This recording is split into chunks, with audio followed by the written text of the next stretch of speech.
Okay, so here is my Ninja. So I did have a single Ninja, which was great, but you were limited then to cooking one thing at a time. Now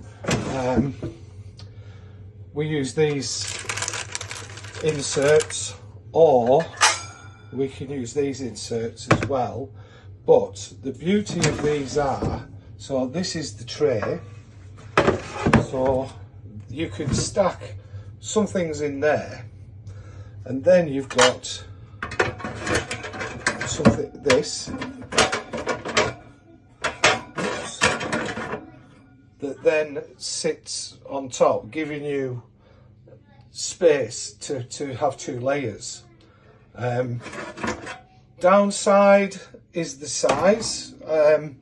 This isn't, you know, let me put a bottle of, so this is the kind of size you've got. It isn't massive. It really isn't massive. So whereas with my other Ninja I could have cooked a full chicken, maybe a medium-sized chicken, with this you could get away with a small chicken in each tray. Functions, it's quite simple. You turn it on, you select which one that you're going to do, you turn the dial, and it is really simple. We've got 6 settings. We've got dehydrate, reheat, roast, bake, max crisp, and air fry. Now you can, this is the standard, but you can then change by clicking the time. You can change the time, you can change the temperature, goes up to 210 and down as far as 150. So this is quite good, really.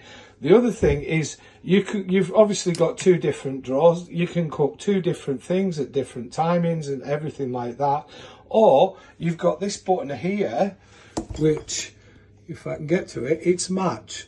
So when you click match, that means that both of them cook at exactly the same temperature and at the same timings. Now, if you're cooking something in here, and then, you know, 20 minutes or 10 minutes later, you decide you're putting something in here, then you can sync them to actually end at the same time. So it is it's probably, you know, apart from my food processor, which is a phenomenal thing, that these 2 items here are used more than anything else in my kitchen. It's just, everything can be done here. I can process stuff and then I can put it straight in the Ninja.